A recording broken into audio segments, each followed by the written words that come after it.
जिस पल किसी घर में सब कुछ ठीक लगता है, उसी पल किस्मत सबसे बड़ा तूफान लेकर आ जाती है। और आज भी कुछ ऐसा ही होने वाला है। एक ऐसा तूफान जो रिश्तों की जड़ें हिला देगा, धड़कनों को रोक देगा और शायद किसी की जिंदगी हमेशा के लिए बदल देगा। इसलिए इस कहानी की हर सांस को महसूस करें, क्योंकि आने वाले पलों में जो होगा वो किसी ने सपने में भी नहीं सोचा था। और अगर आप दिल थाम कर इस सच्चाई का सामना करने की हिम्मत रखते हैं, तो इस सफ़र में मेरे साथ बने रहिए, क्योंकि ये कहानी अब सिर्फ कहानी नहीं रही। ये एक ऐसी जंग बनने वाली है जहां समय भी दांव पर होगा और रिश्ते भी। तो चलिए शुरू करते हैं उस रात से जब एक धड़कन अचानक धीमी पड़ने लगी और एक परिवार की नींद हमेशा के लिए टूट गई। उस रात घर में अजीब सी बेचैनी थी, जैसे हवाओं ने पहले से इशारा कर दिया हो कि कुछ बड़ा होने वाला है। जैसे दीवारें भी कांप रही थीं और रोशनियां भी धीमी पड़ रही थीं। और तभी अचानक एक घुटी हुई करहा गूंजी। कोई नाम पुकारने की कोशिश हुई, लेकिन आवाज़ बहुत कमज़ोर थी। कमरे का दरवाज़ा थोड़ा खुला और भीतर वो इंसान लेटा था जिसके बिना इस घर की कल्पना तक नहीं की जा सकती थी। उसका चेहरा पीला पड़ चुका था, सांसें तेज़ भी थीं और धीमी भी, जैसे जिंदगी और मौत के बीच कहीं अटकी हों। घरवाले घबराकर उसके पास भागे। किसी ने पानी दिया, किसी ने उसका हाथ पकड़ा, कोई डॉक्टर को फ़ोन करने लगा। और तभी किसी ने धीमी कांपती आवाज़ में कहा, सांस रुक रही है। डॉक्टरों को फ़ोन किया गया, एम्बुलेंस बुलाई गई। हर मिनट भारी पड़ रहा था और एम्बुलेंस आते आते उसकी हालत और बिगड़ने लगी। उसकी आंखें कभी खुलती कभी बंद होती और चेहरे पर ऐसा डर था जैसे वो दुनिया से कुछ कहना चाहता हो पर कह नहीं पा रहा हो। जब एम्बुलेंस आई और उसे स्ट्रेचर पर डालकर अस्पताल ले जाया गया, तब घर वालों की धड़कनों की रफ्तार इतनी तेज हो चुकी थी कि कोई अपने आंसू संभाल नहीं पा रहा था। रास्ते में डॉक्टरों ने कहा, हार्टफेल का खतरा बढ़ रहा है, हमें तुरंत ऑपरेशन करना होगा, देर हुई तो स्थिति हाथ से निकल जाएगी। अस्पताल के बाहर भागदौड़, अंदर मशीनों की आवाज़ें, एम्बुलेंस की लाइटों की चमक और परिवार की चीखती पुकारें सब मिलकर एक ऐसा माहौल बना चुकी थी जहां उम्मीद भी डर के साए में खड़ी थी। डॉक्टर ने कमरे से निकलकर कहा, हम कोशिश कर रहे हैं, लेकिन एक बात समझ लीजिए, इनके मन का बोझ इनकी हालत और ख़राब कर रहा है। अगर कुछ ज़रूरी लोग इनसे नहीं मिले तो शायद ये ऑपरेशन नहीं होने देंगे। ये सुनते ही घर पर एक और तनाव फैल गया, क्योंकि उन्होंने साफ साफ कहा था कि जब तक देव और वसु नहीं आएंगे वो ऑपरेशन के लिए हाँ नहीं कहेंगे। लेकिन देव और वसु कहाँ थे, किस हाल में थे, क्या उन्हें खबर पहुंची या नहीं, किसी को कुछ पता नहीं था। डॉक्टर ने बार बार कहा, समय बहुत कम है, जिसे भी बुलाना है तुरंत बुलाइए, वरना बहुत देर हो जाएगी। अस्पताल में चंद्रिका बेचैनी से इधर उधर चक्कर काट रही थी। वो हर डॉक्टर से एक ही बात पूछ रही थी कि इनको बचा लेंगे ना, कुछ हो तो नहीं जाएगा ना। लेकिन डॉक्टर भी अपनी असमर्थता छुपा नहीं पा रहे थे। प्रभात अंदर बेहोश लेटे थे, पर उनकी सांसों में ऐसी जिद थी जैसे वो इस दुनिया को छोड़ना नहीं चाहते, जैसे उनका दिल सिर्फ दो नाम पुकार रहा हो, देव और वसु। चंद्रिका के मन में एक भारी डर बैठने लगा था। वो प्रभात के करीब गई, उनके हाथ पर हाथ रखा और बोली, देखिए प्लीज़ ऐसी जिद मत कीजिए, आपकी जान ज़्यादा ज़रूरी है, ऑपरेशन करवा लीजिए ना। लेकिन प्रभात ने कमज़ोर आवाज़ में कहा, नहीं, जब तक मेरे बच्चे नहीं आएंगे मैं ये ऑपरेशन नहीं करवाऊंगा। मैं उन्हें आखिरी बार देखना चाहता हूँ, उनके बिना ऑपरेशन नहीं। और ये कहते कहते उनकी आंखों से एक आंसू निकल पड़ा। चंद्रिका का दिल टूट गया, पर कुछ कर भी नहीं सकती थी। अस्पताल के बाहर से अंदर आती हर आवाज़ डर को और गहरा करती जा रही थी। तभी सारिका वहां आई। हमेशा की तरह उसकी आंखों में चिंता कम और चालाकी ज्यादा थी। उसने चंद्रिका को सांत्वना देने का नाटक किया, पर भीतर ही भीतर वो इस हालात को और बुरा करने के मौके ढूंढ रही थी। उसे पता था कि प्रभात देव और वसु को बुला रहे हैं और यही मौका था आग में घी डालने का। उसने तुरंत वसु को फोन मिलाया। दूसरी तरफ वसु अपनी दुनिया में उलझी थी। उसे इस भयावह स्थिति की कोई खबर नहीं थी।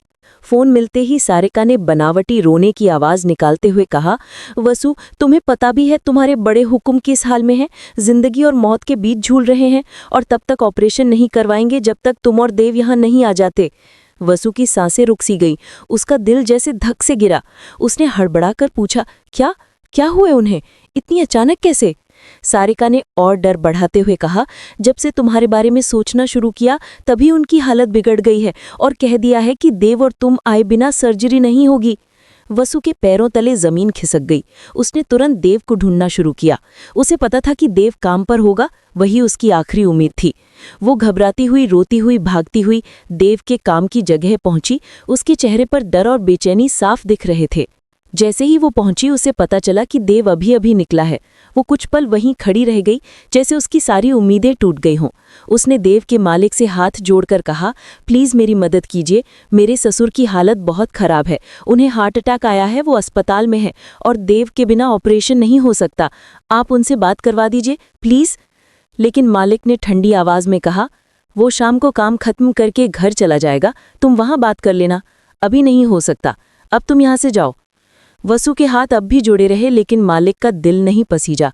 वो चुपचाप खड़ी रह गई, टूटे मन, डरी आंखों और कांपते दिल के साथ।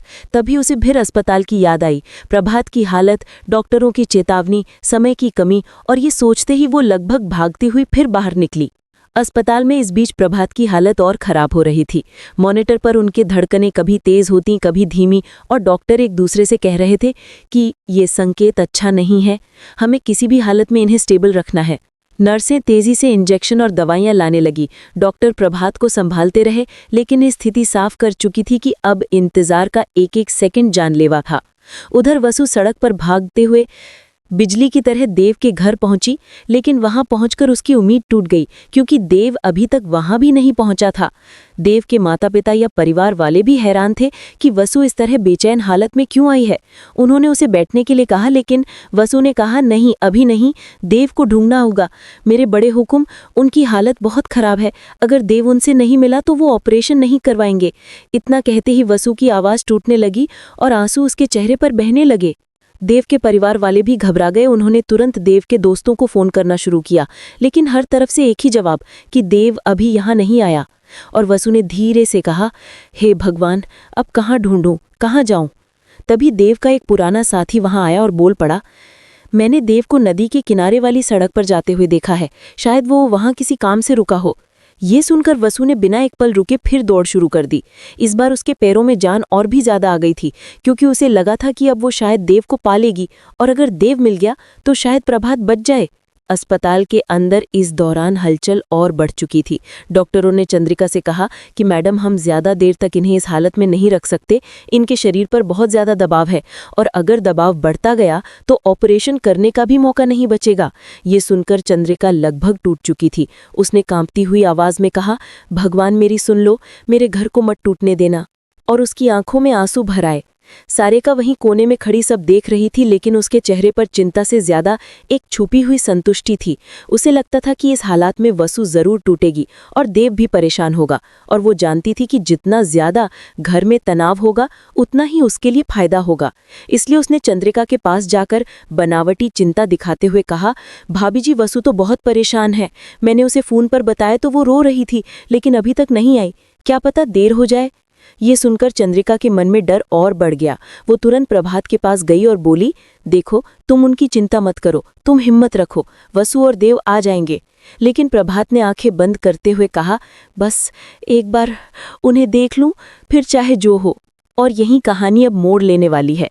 इस मोड़ पर अगर आप भी सोच रहे हैं कि आखिर देव और वसु समय पर पहुंचेंगे या नहीं, तो मेरी एक बात ध्यान से सुनिए। यही वो पल है जहां आपकी भागीदारी इस कहानी को आगे बढ़ाती है।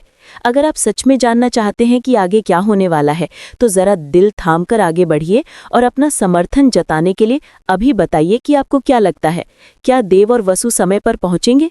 आपकी राय इस सफर का हिस्सा है, इसलिए अपनी सोच जरूर साझा कीजिए। भारी हो चुका था कि लगता था समय भी ठहर गया है। सिर्फ मशीनों की बीप बीप और लोगों की चिंतित सांसें ही आवाजें दे रही थीं। डॉक्टर बार बार प्रभात के ऊपर झुककर उनकी हालत संभालने में लगे हुए थे। हर बार जब हार्टबीट थोड़ी गिरती तो पूरा स्टाफ चौकन्ना हो जाता, और चंद्रिका बाहर से ये सब देख देख कर टूटती जा रही थी। उसकी आंखें बार बार दरवाजे की तरफ उठतीं। उसे हर पल लगता कि अब दरवाज़ा खुलेगा और देव व वसु अंदर भागते हुए आएंगे, लेकिन हर बार दरवाज़ा उसी खामोशी के साथ बंद रहता, और ये खामोशी चंद्रिका के दिल में और भी घाव छोड़ती जाती। उधर प्रभात की हालत हर सेकंड बिगड़ रही थी। डॉक्टर ने उनसे कहा, आपको ऑपरेशन की मंजूरी अभी देनी होगी, नहीं तो देर हो जाएगी।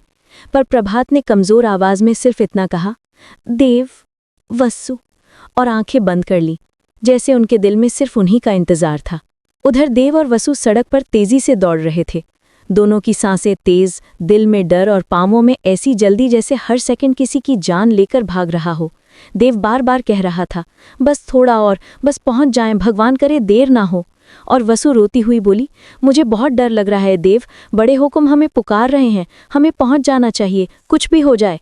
और हवा उनके चेहरों पर तेज चल रही थी, जैसे वो भी समय के साथ भागने की कोशिश कर रही हो। अस्पताल में डॉक्टरों ने फिर चंद्रिका को बुलाया और कहा, मैडम, हमें अब निर्णय लेना होगा। इनके शरीर में सहनशक्ति कम होती जा रही है। अगर आप चाहें तो हम ऑपरेशन शुरू कर दें, लेकिन आपकी वजह से कोई कानूनी अड़चन न आए। चंद्रिका ने कांपती सांसों के साथ कहा, मैं तैयार हूं, मैं साइन कर दूंगी, लेकिन अगर वो जाग गए और पूछा कि बच्चों को बताए बिना क्यों ऑपरेशन करवाया तो?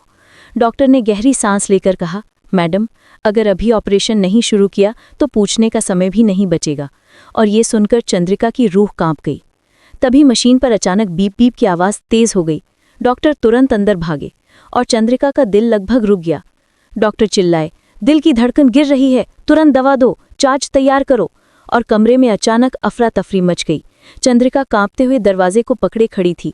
उसे लग रहा था कि उसका संसार उसके हाथों से फिसल रहा है।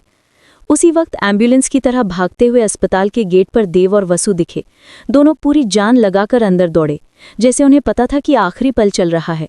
देव ने दौड़ते हुए पूछा, मेरे बाबा कहाँ हैं? और किसी ने कांपते हाथ से ऑपरेशन थिएटर की ओर इशारा किया। देव बिना एक सांस लिए वहां पहुंचा, वसु उसके पीछे पीछे।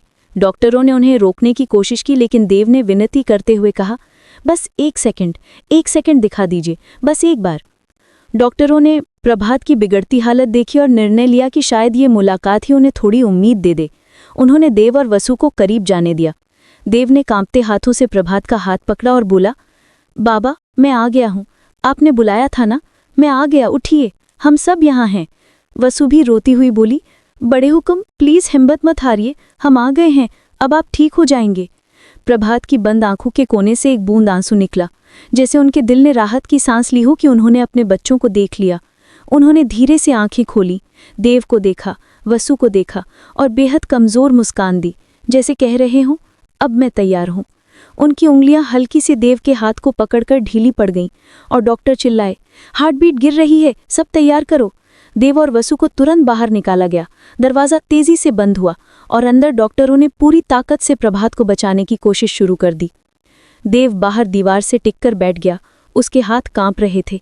वसु उसके पास बैठकर रो रही थी और चंद्रिका उसके सामने खड़े होकर भगवान से प्रार्थना कर रही थी, मेरे प्रभात को बचा लो, किसी की नज़र न लगे। और समय धीरे धीरे काटने लगा। हर मिनट एक घंटा जैसा भारी था। ऑपरेशन थिएटर की लाल बत्ती जल रही थी और उसके नीचे खड़े हर इंसान की आंखें उसी दरवाजे पर टिकी थीं। अंदर कभी तेज आवाज़ें आती, कभी धीमी, और हर आवाज़ दिलों को डरा देती। कई घंटे बीत गए। देव और वसु हाथ थामकर बैठे रहे। कोई किसी से कुछ कह नहीं पा रहा था, सिर्फ खामोशी थी और उम्मीद भी अब दर्द बन चुकी थी। आखिरकार ऑपरेशन थिएटर का दरवाज़ा धीरे से खुला। सभी लोग झटके से उठे। डॉक्टर बाहर आए, उनके चेहरे पर पसीना था, थकान थी और एक गहरी राहत भी। डॉक्टर ने गहरी सांस लेते हुए कहा, हमने पूरी कोशिश की और ऑपरेशन सफल रहा। फिलहाल खतरा टल गया है। ये सुनते ही चंद्रिका के पैर जवाब दे गए। वो रोते हुए जमीन पर बैठ गई। देव डॉक्टर के पैर छूने लगा। धन्यवाद, आपका बहुत बहुत धन्यवाद। वसु की आंखों से लगातार आंसू बह रहे थे, जैसे उसकी आत्मा से बोझ उतर गया हो। डॉक्टर ने कहा, अभी उन्हें आराम की ज़रूरत है, कुछ दिन निगरानी में रहेंगे, लेकिन आप सबने उन्हें सही समय पर ताकत दी, वरना स्थिति बहुत खराब हो सकती थी। देव और वसु एक दूसरे की ओर देखने लगे। दोनों की आंखों में एक ही सवाल था, क्या होता अगर हम देर से पहुंचते? ये सोचकर ही दोनों कांप उठे। देव ने वसु का हाथ पकड़ा और बोला, हम दोनों को मिलकर इस परिवार को संभालना होगा, अब कोई गलती नहीं होगी। कुछ देर बाद प्रभात को आईसीयू में बेड पर रखा गया। उनकी सांसें अब स्थिर थीं, चेहरा थोड़ा कमज़ोर था, लेकिन थकावट के पीछे एक गहरी शांति थी, जैसे उनके मन ने वो सब पा लिया था जिसकी उन्हें ज़रूरत थी। देव ने कांच के पार से अपने पिता को देखा और धीरे से बोला, मैं वादा करता हूँ बाबा, अब कभी आपको अकेला नहीं छोड़ूंगा। वसु ने भी मन ही मन प्रण लिया कि अब वो इस परिवार के बीच किसी दूरी को नहीं आने देगी। अस्पताल के बाहर रात उजाले में बदलने लगी थी, जैसे नई सुबह एक नई शुरुआत लेकर आई हो। एक ऐसी सुबह जिसमें डर तो था, लेकिन उम्मीद उससे ज़्यादा थी। और इसी मोड़ पर मैं आपसे कहना चाहूँगा, अगर आपने इस भावनात्मक सफ़र को महसूस किया हो तो अपनी भावना और राय ज़रूर साझा कीजिए। आपकी सहभागिता इस कहानी को और जीवंत बना देती है। और अगर आपको आगे भी ऐसी गहरी दिल छू लेने वाली कहानियां चाहिए तो अपना समर्थन देना मत भूलिए, क्योंकि आपकी आवाज़ ही इस कहानी को नई दिशा देती है। और इस तरह इस रात का तूफान तो थम गया, लेकिन रिश्तों की गहराई अब पहले से ज़्यादा मजबूत हो चुकी थी, क्योंकि कभी-कभी एक डरावना पल पूरे परिवार को फिर से जोड़ देता है। और यही इस कहानी की असली जीत है।